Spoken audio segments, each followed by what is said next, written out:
In this lecture video, we are going to talk about Rational Unified Process, abbreviated as RUP. So RUP is an example of a modern process model. So RUP recognizes that the conventional process models that we have seen so far, they present a single view of the process. In contrast, RUP is normally described from these three perspectives that are listed here on the slide. So the RUP is described from a dynamic perspective, a static perspective, and a practice perspective. So a dynamic perspective will show the different phases of the model over time. That is, under different conditions, the model may transition from one phase to the other. So that transition will be showed from a dynamic perspective. In a static perspective, the process activities that are enacted, which are kind of static, those will be showed. And in a practice perspective, we're going to suggest the best practices that need to be followed during the design phase. So most descriptions of RUP try to combine the static and dynamic perspective, especially when the model you're trying to develop or the system you're trying to design is a simple system. So, but here for understanding, we use three different descriptions, or we separate these three perspectives. We are not going to combine any of the perspectives. So the RUP here is shown, the phases in RUP is shown, and RUP is actually a phased model that identifies four discrete phases in software process. So inception, elaboration, construction, and transition are the four discrete phases in rational unified process. However, unlike the waterfall model and other models we have seen, where phases are equated with the process activities, the phases, however, in RUP are closely associated or closely related to business rather than with technical concerns. Let's go over each of these phases. Let's start with inception. The goal of the inception phase is to establish a business case for the system. That is, in this phase, you will try and identify all external entities, which may include people and other systems that are going to interact with the system you're trying to design, and define the kind of interactions. So you will then use this information, that is the external entities and the interactions, to assess the contribution that the system will make ultimately to your business. Now, if you discover that the contribution your new system is going to make is minor, or it's not so great, then you have the option of cancelling the project at this phase itself. You will not proceed with the rest of the phases of RUP. Now, in the second phase, called as elaboration, we are here to develop an understanding of the problem domain, establish an architectural framework for the system, say work out a project plan, identify the risks associated with developing and deploying this project. So on completion of this elaboration phase, you will have a requirements model for your system, which may be a set of UML use cases. You will have an architectural framework or an architectural description for the system, and you will also have a complete development plan, the different phases of development set for this kind of software you're going to build. Now, the third phase of RUP is construction. So this, as you can see, is the longest phase, and it involves designing the system, it involves programming or the implementation of the system, and it involves testing.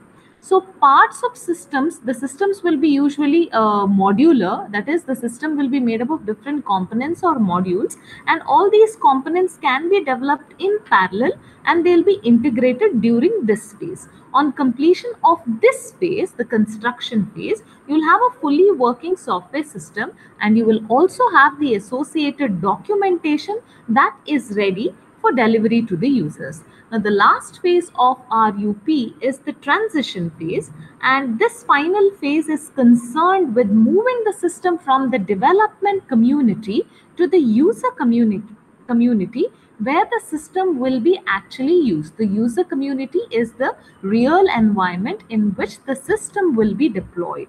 So this is something that is usually ignored in most software process models, but this is in fact the most expensive and sometimes the most problematic phase, because sometimes bugs which are not discovered during construction and elaboration are discovered once the system is deployed in the user community. Now let's talk about iteration within RUP. So iteration within RUP can be supported in two ways. One is, you can see within each phases there is a looping arrow which shows that iteration can be enacted in every phase, developing the results incrementally. In addition, the whole set of phases can be iterated or can be enacted incrementally, as shown here, showing the entire phase can be looped. Either you can loop the inception phase 3-4 times or how many ever times it's required. You can do the same with each of these phases, and after doing that once, you can repeat this entire activity again to add more functionality. Next, that was about the dynamic perspective. Let's move on to the static perspective. So the static view of RUP focuses on activities that take place during the development process. These activities or the static activities are called as workflows in the RUP description.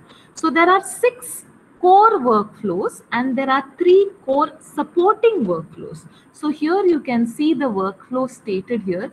Business modeling is where the business process is modeled using a business use case.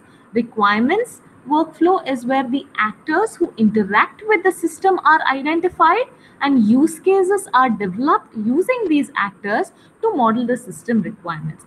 Analysis and design workflow is where a design model is created and documented along with the architecture, along with component models, object models, sequence models, and so on. Implementation workflow is where the components which are identified here are implemented as subsystems and then integrated. Testing is a phase where testing is carried out in conjunction with the implementation. So it's testing is not carried out at the end, but every time a small module is developed or one functionality is developed, it's always tested before you integrate it with the rest of the system. Deployment workflow is where the product is released, distributed to the users, installed in their workplace, and so on. So these first 6 are called as the core process workflows.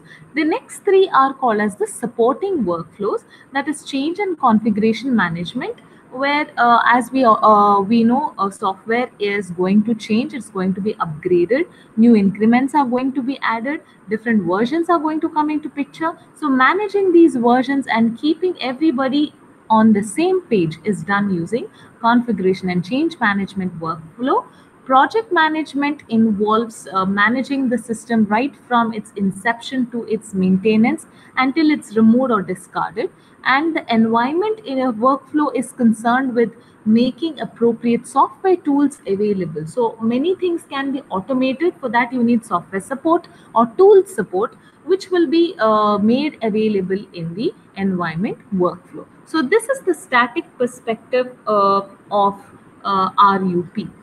The next perspective is called as the practice perspective on the RUP, and it describes the good practices or the best software engineering practices that are recommended when you are developing the system. So the 6 basic or fundamental practices or best practices are listed here. First one is develop the software iteratively. So here this practice suggests that you have to plan increments of the system based on customer priorities and develop the high priority system features early in the development process. Suppose a customer comes to you to build, requesting to build an application software and say has 5 key points that have to be delivered in the software. You have to identify which is the high priority requirement and which has to be delivered first. So you deliver that or develop that as one increment and deliver it to the customer and see the customer's response, and then get back and deliver the or develop the next requirement integrated to the previous requirement, and this way develop and deliver the software incrementally rather than developing everything together and giving it to the customer at once. You develop step by step. In this way, the customer feedback is something that you will constantly receive rather than having the customer to wait till the end of the product being delivered, or till you have to integrate all the features and deliver the product. Rather, you deliver the product by developing one feature at a time, and when you develop the second feature, integrate it to the first feature and deliver the product, and so on. And it also ensures that the highest priority increments are delivered first. That means the highest priority increments are the most important features, and they will be tested the maximum because they are delivered first. Then after that, the second best practice is to manage requirements.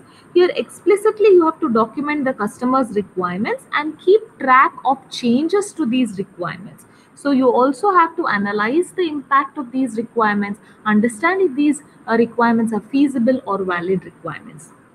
The third best practice would be to use component based architectures. That is, you have to structure the system architecture as a collection of components or modules, and not like a monolithic kind of an architecture.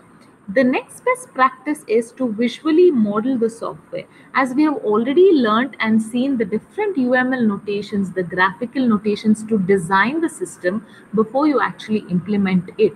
So by making the model or visual model ready, you will be able to understand omissions or any errors that come early in the design phase, which will become very difficult and costly to correct if they are omitted or overlooked in the design phase. The next best practice would be to verify the software quality. Here, you have to ensure that the software meets the organizational quality standards and is developed using or adhering to quality standards, so that when you have components developed or integrated from multiple vendors, you all are on the same page and integration of between components become easy. And when you have software adhering to quality standards, you always have a satisfied customer who will improve your reputation as a software developer in the market. And one of the last best practices would be to control changes to the software.